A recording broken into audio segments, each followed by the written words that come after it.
red pills a day and you can live to be 100. Right here, biggest blood breakthrough of the century.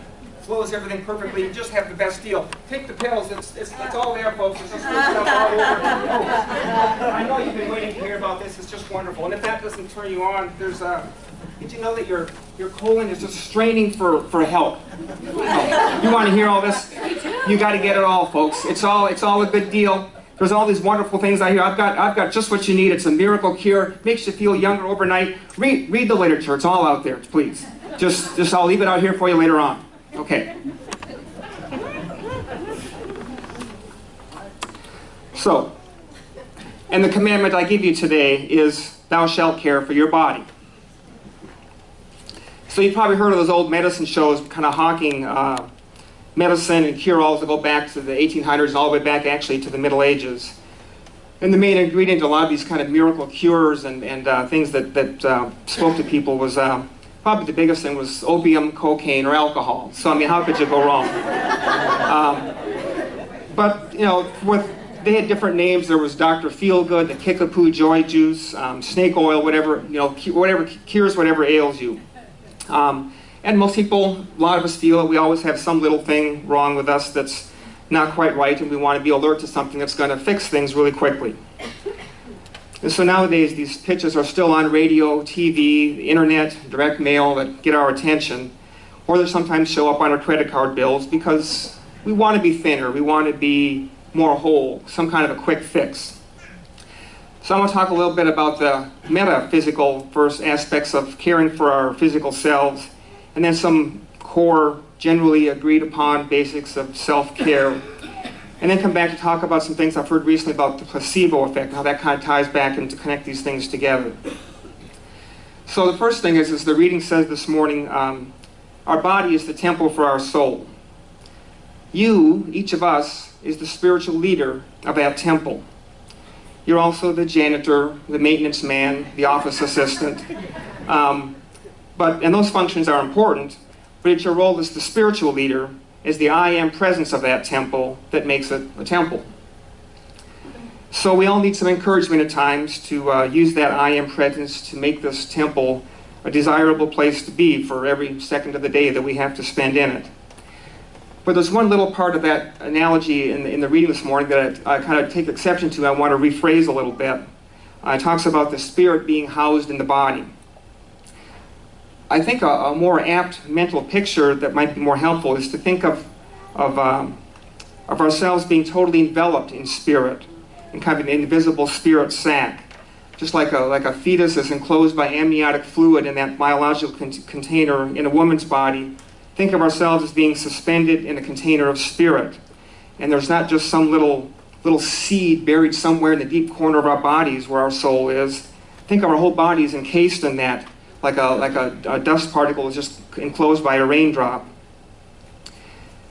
And so as the spiritual leader of your temple, first we need to pay close attention to the words. You, in that phrase about thou shalt care for your body, thou or you needs to become an I. I shall care for my body. It's not my doctor shall take care of my body, my massage therapist will take care of my body. I need to take that responsibility. Shall can sometimes have two different meanings about should or will. Can have different interpretations.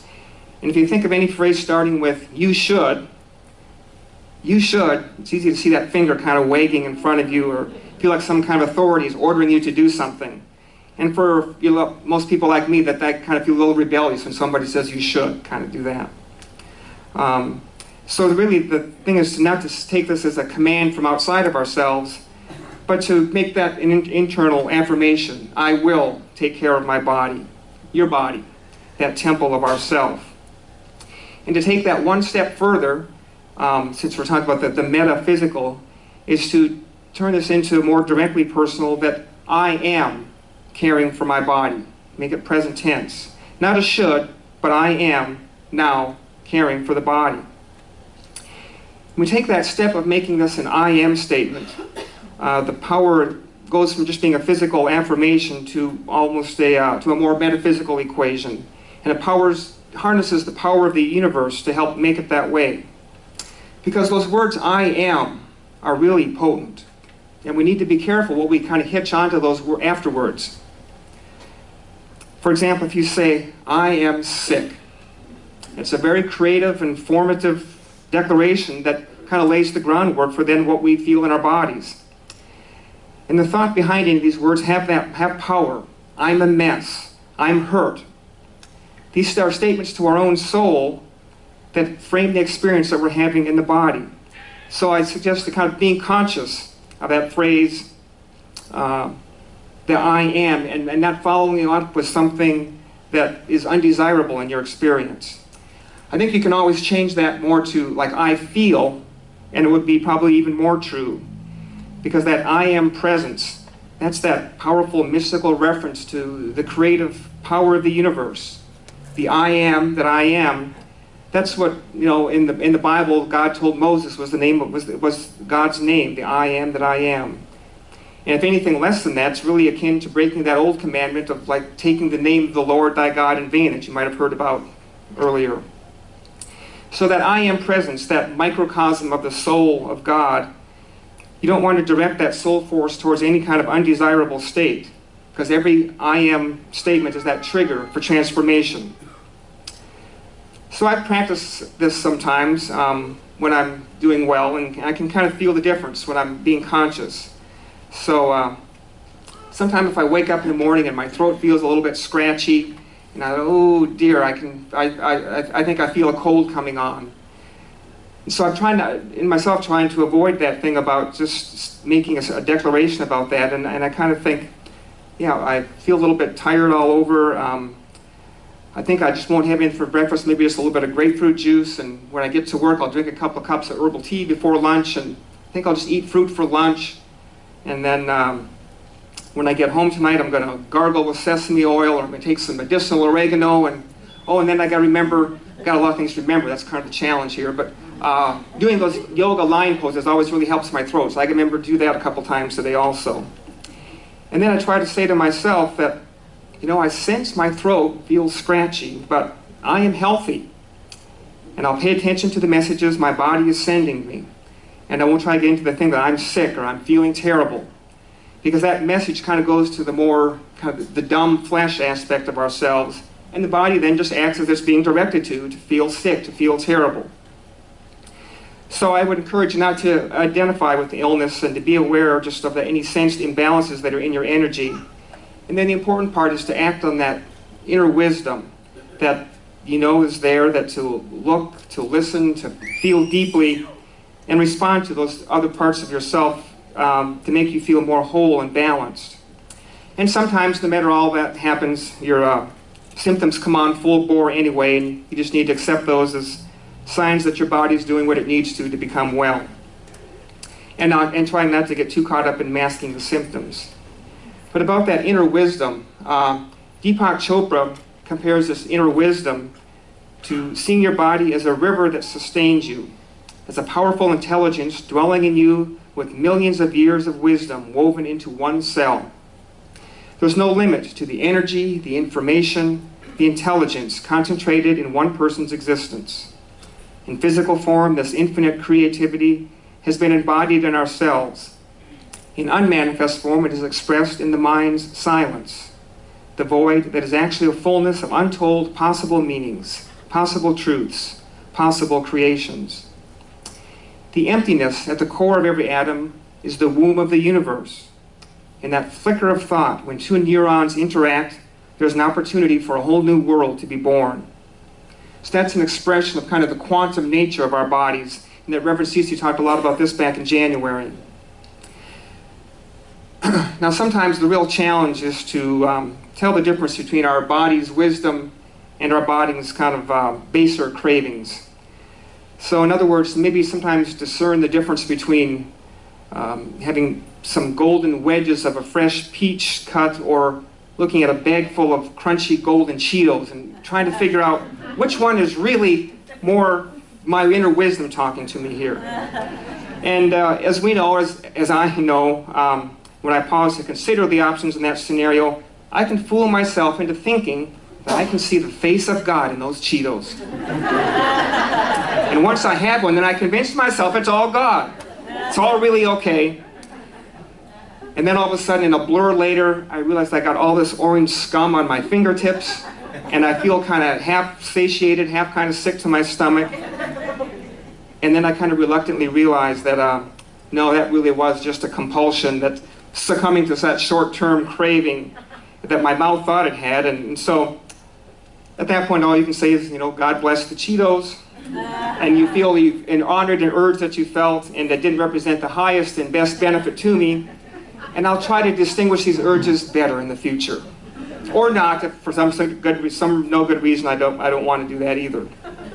But anyway, that wavy line between that inner physical craving and our inner wisdom is tough. Robert Brault said a very short, pithy saying that I think is really appropriate. He says, we're kept from our goal, not by obstacles, but by a clear path to a lesser goal. And so that pinpoints the challenge of being seduced by these short-term desires, even when we know that they're counterproductive to our larger goals. We're kept from our goal, not by obstacles, but by a clear path to a lesser goal. And that clearer path just becomes our downfall. It's so easy to give up what you want most for what you want now. And I think we probably can't remind ourselves of that enough. How often do you give up something that you know will make you feel better and healthier in the long run to do something that feels good in the moment with no substantial long-term value or benefit? Been there many times. And then we wonder why this temple doesn't quite seem as grand as we think it should. And this is sometimes where I think the spiritual qualities of courage and persistence need to be called on. Or in the language of spiritual mythology, that kind of warrior mentality needs to kind of be quickened and come to the fore. When you know what you need to do, what's in your highest good and your best interest, and even when there's other distractions out there calling on you and beckoning, to take that higher road anyway. And that sometimes takes that courage of a warrior to make that happen. But that's what it takes to really do that radical self-care of our bodies, our temples. Belief is causative and passion is formative. So use your I am statements to actively affirm your beliefs and point toward your desired goal.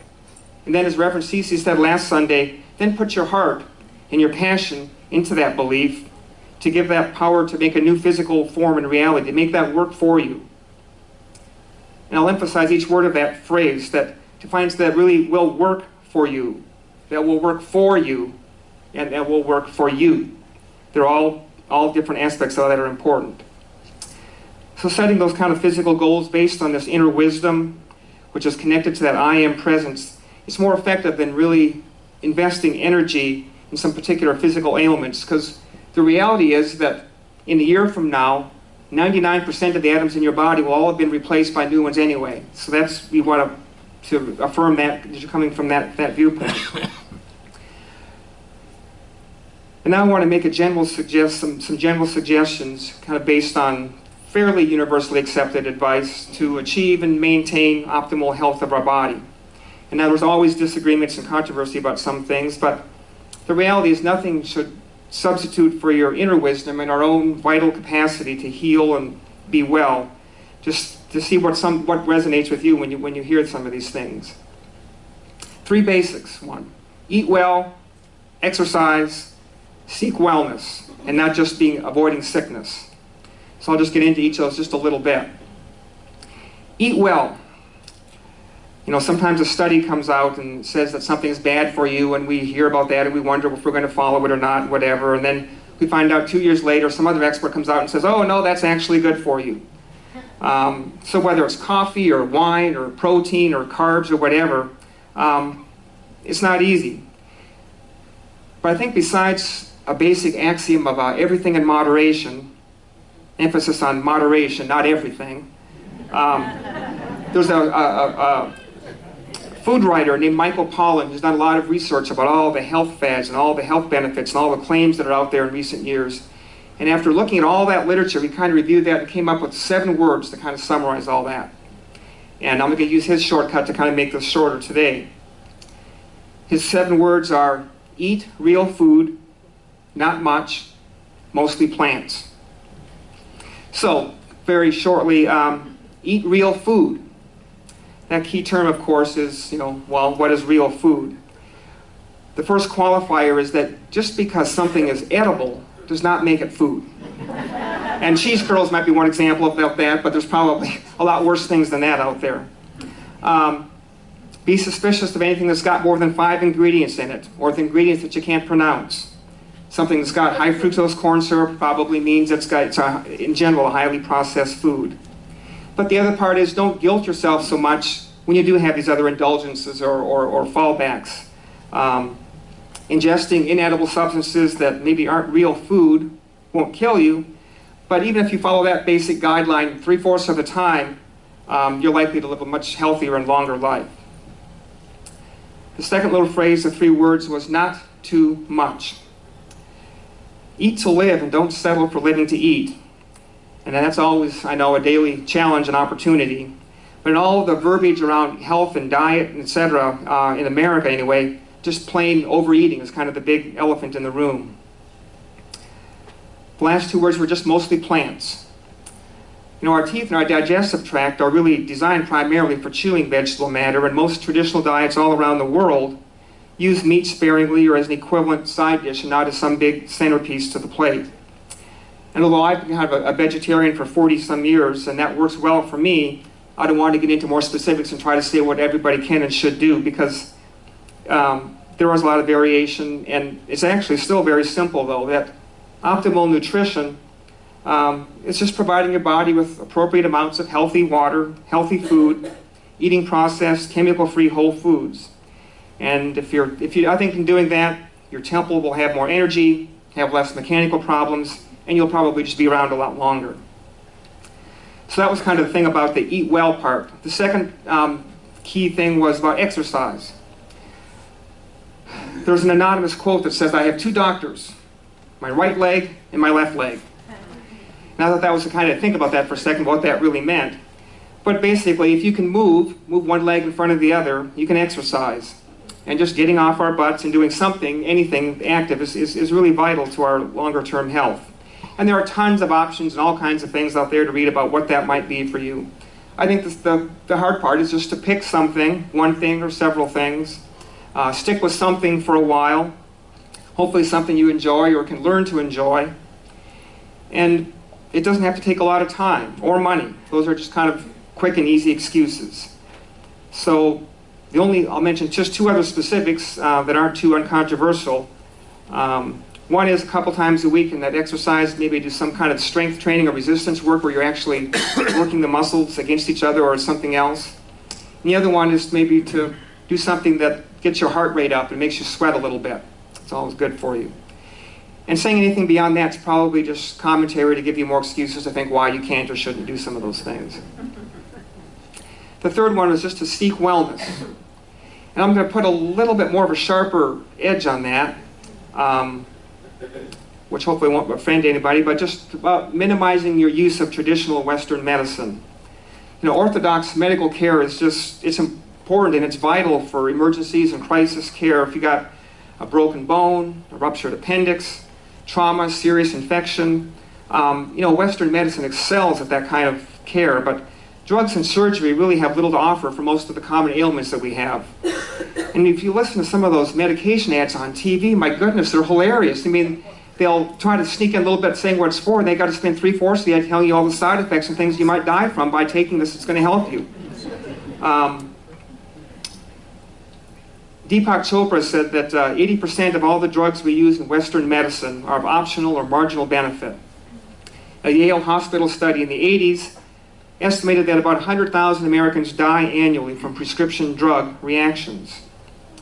And more recently, these are traditional medical journals now, the New England Journal of Medicine reports that over 750,000 Americans will die each year from prescription drug reactions, hospital-borne infections, complications from unnecessary surgeries, and just outright mistakes. So, cover those 3 basic things. The last thing I want to talk about is just something I've heard some radio programs on. It was on Radiolab, actually, on National Public Radio, if any of you want to follow that up more, something on the placebo effect. I think people know what that means. You know, a skeptic might call it the healing power of lies, or but the reality is that there's no doubt that our power of our thoughts and our suggestions really affect our physical reality. And I'll just give you a couple examples of this. Researchers studied a group of female housekeepers who work in hotels, and they told half the housekeepers that that their work, what they were doing, their squatting and lifting things up and stretching and so on, really fulfilled all the exercise requirements for good health. The other half, the women, weren't told anything. And after just 4 weeks, they did some tests on these women, and the workers who were told that they were exercising adequately lost an average of 2 pounds, lowered their blood pressure by 10%, and were significantly healthier by body fat percentage, BMI, and waist to hip ratio. So those changes were noticeably higher from the group that thought that they weren't exercising enough. They all did the same work. Nothing was different other than what they thought about that because what was suggested to them. And that was only in 4 weeks.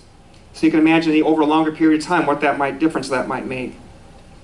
Another short example, and there are thousands of these if you were to look into that. It's really pretty fascinating about the power of the mind in that regard. A researcher was recruited some people to do an analysis of a drug that was supposed to help improve your sleep. I think we would all, we had trouble sleeping. We'd love to be able to take a pill to be able to sleep better. So the researchers told the subject that some were going to get the active drug that would help improve their sleep, and others would get this placebo, this sugar pill.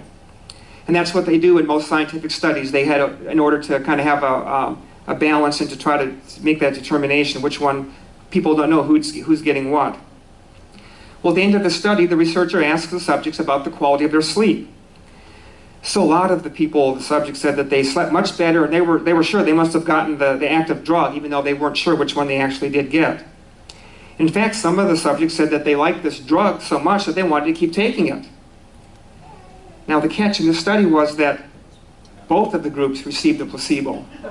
No one received anything other than a sugar pill. But they heard what they believed what they heard, and it affected the reality of their experience.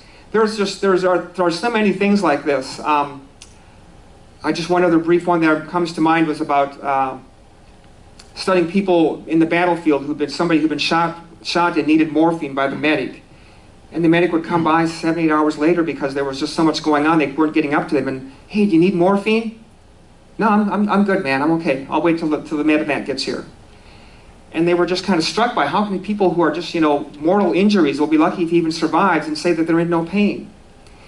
And then this doctor was comparing that to his experience as a emergency room doctor back in here in the States, and somebody gets shot by a gun, and it was kind of suddenly out of the blue, some kind of a drive-by shooting, and they were just, when they got to the hospital, they wanted all the morphine that they could give them. They were in constant pain, and he was trying to understand the difference, and it really was all happened in the moment. And it's the thought process was that the soldier knows that they're in a dangerous situation. Help is coming. Somebody's going to be there to take care of them. They don't have to worry about the hospital bills or anything else. That's all taken care of. They are in a war. At least they're alive. That's something to be thankful for.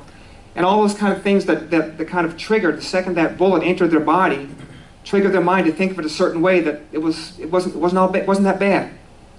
The person who was kind of shot out of nowhere had nothing else to base that on. Oh my God, what's going to happen to me? What's going to happen to my family? Who's going to pay for this? I don't want to go to the hospital. What's going to happen with my kids? And all their fears, all the worst case scenarios come to mind, changed the whole experience of how they dealt with something as serious as a gunshot wound. So anyway, all those are biochemical realities, and a little bit about that. The reality is that when I kind of was researching this more, that the reason that can be effective when some of these other studies about giving you certain kind of drugs, even or think that you're being given drugs, is that every drug in the world already exists inside our heads. The only way that any drug can really work is for there to be a specific receptor in our brains to interpret and utilize that drug, have those receptors in itself. So lastly, just as far as a series of things, Ellen Langer from Harvard had a whole bunch of other experiments of similar things, and she had studies that showed by basically in placebo type experiments that men could roll back who were in their 70s and 80s could roll back their biological age by 20 years. increase their eyesight improvement by 40%. You can lose weight, improve athletic performance to the same extent as taking steroids. So that power of suggestion can improve that mental ability, reduce pain, and even change the outcomes of deadly disease. So what causes all this? And that really is just that power of suggestion, our minds and our thoughts. Our subconscious is convinced of the efficacy of some medicine, and it gives commands to the body to feel good. So our beliefs, even when there isn't even a factual basis for them, do have incredible power. And I was playing with my grandson yesterday, and he stepped on a sharp rock outside and came up and, starts crying, and I gave it a little kiss, and he was perfectly fine. Not anymore. And it's just because, he'd been told that the kiss of a parent or grandparent who loves him would get rid of the pain. And he's young enough to believe that without having to second guess or to try to analyze that more quickly. And it can be that simple to what you believe. So what he believed became that reality instantly. So finally, I just want to encourage us to use our common sense, tap into that deep, wise knowing from within, use the power of our words, and that simple faith of our beliefs to create a fabulous temple for our spirit. And now I want to invite you to kind of course, quietly sink into that piece of your inner sanctuary, that temple, into the heart of that temple that is your body. We believe in a practical spirituality, doing spiritual practices and trying on new ideas, assessing results, taking responsibility for our thoughts, words, and actions. We recognize that what seems right, according to that still, small voice inside, is wisdom of the ages whispering to us. Let us breathe, bask in that warm glow of an ancient wisdom that resides there, ever present. Know that this inner glow pervades the whole universe, known and unknown. So remember that each atom of our body is primarily empty space. And this is also true of the galaxies and the cosmos that stretch through creation for thousands of light years. We trust and know that all is connected. We are all connected to the source of our being and to each other. We are one, and that unifying power and presence, that glue of the universe called love or God, permeates our body, blesses this temple, and has the power to heal that which needs healing. There is no other, no entity living outside the living wholeness that is life itself. And I know that every spark of life in this room and beyond is part of a grand harmony. And I give thanks for that opportunity to be alive in this body, a unique constellation of godness, of the great spirit in material form, to enjoy the simple and profound pleasures of life on this planet, of life at the Center for Spiritual Living right here and now. And then I let go of this wordy understanding so that I can live it with joyful abandon. As a dragonfly crawls from its chrysalis to dry its wings and fly for the first time, as baby bear cubs leave the dark hibernation den where they were born this winter, we let go of our smallness in order to embrace our greatness. And so it is.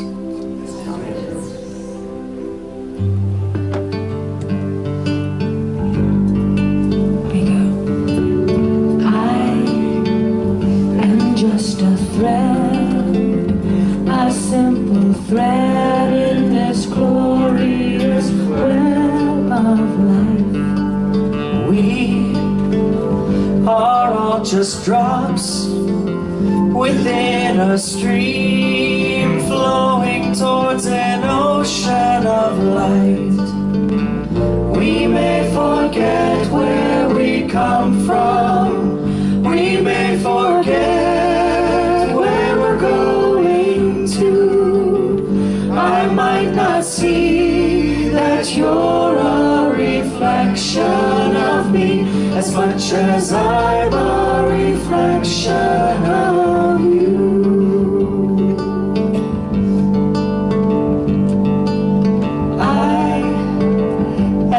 just a seed, a blessed seed with eternity unfolding in me. And I pray that as I grow, I will reveal the love that illuminates my soul. When I remember where I come from, when I remember where we're going to, then I will see that you're a reflection of me as much as I'm a reflection of you.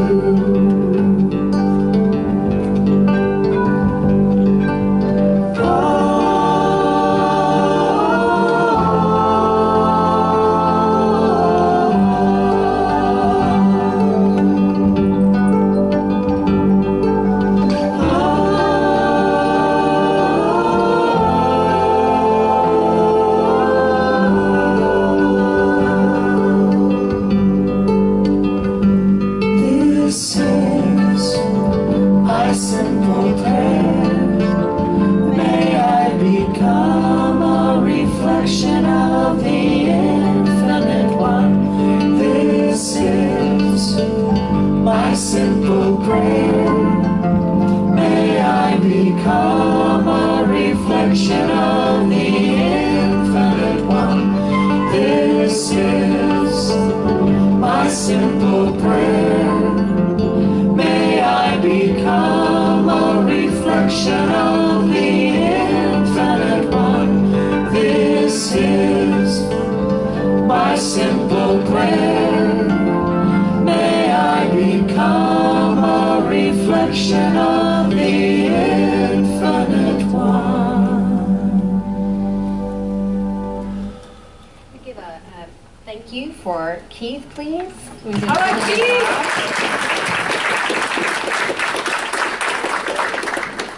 So now let's take a few minutes, a moment to think about all of our blessings and to be grateful for all that we have and are and that we give from. Think about all you receive from the love that is all around you, and let yourself feel the gratitude that rises up in you. As the offering basket passes through your hands, please bless the abundance of the whole community. So together we're going to affirm, gratefully I give, with an attitude of abundance. I know that as I give, so do I receive. I know that as I give, so do I receive. And so it is. And so it is. Like this, you create an event that involves fun and food. We set up a sort of auction for all of the events, and people bid on the ones that they want to attend. The bidders pay the center their bid amount, and you provide the fun and the food and the fun. This is a wonderful friendship and community builder, a way to meet your fellow travelers on their spiritual path. So get creative and come up with an event or two for cooking with God. And then today also, please stay, because we have our picnic of the year, the first one. Join us in the backyard. There are some burgers, there's veggie and meat, and we have a lot of vegans and a lot of vegetarian people and, whatever. So that is all good. I think today's the last time to sign up. Oh yeah, to sign Do you up. want to speak, Denise? Here. Yeah, go ahead, Denise. Hi, Denise. While she's getting up here, realize that she's talking. As she's talking, you don't have to just be one person. You can be two different people, and one has the house and one has the food. So Yeah. The bad news is I think we only have a couple people who have submitted events, so we probably will have to extend the time limit, so maybe another week to submit an event. Who's ever attended an event? Who's had a lot of fun? Who's made new friends? So please consider hosting an event with, a friend, a spouse, a group of people, because it really is a way to bring us closer together and have so much fun. So you could submit an event online too on our website, cslgd.org. So please consider that. If you have any questions, I will be here. I'm Denise, and Ann will be here as well. So please consider that. Thank you. And then also for the picnic today, we do need some people to stay around to help clean up. That would be awesome. And then what else? The following week, Saturday, June 6th, plan to join us at the Dayton Pride Festival. We'll march in the parade and have a booth on the square. That's always a good time. Also on Saturday, no wait, that's wrong. Yeah, also on Saturday, June 6th, the yard care team will be here from 9 to noon to keep our flower beds and outside space beautiful. Bring your gloves and come ready for the last. Although it's looking really, really nice out there for everybody who's been doing it. It looks really, really good. Then on June 13th, my favorite, is a Yellow Spring Street Fair again, and we'll have a booth there. Come wander the fair and then spend a while helping us, hug everybody in the crowd. It's always good. Please review the back of this bulletin insert titled Mark Your Calendars. There's a lot to look forward to. Finally, if you would like prayer after the service, please see one of us, the beautiful ladies with the teal or white prayer shawls. Hey, hey. They are licensed professional prayer practitioners, and we're here to give you a gift of prayer, like a 1-minute miracle. You can also leave a written prayer request back. There's a picture back there, but there's a little prayer chest back there that you can also put written prayer requests in. And then, Mike.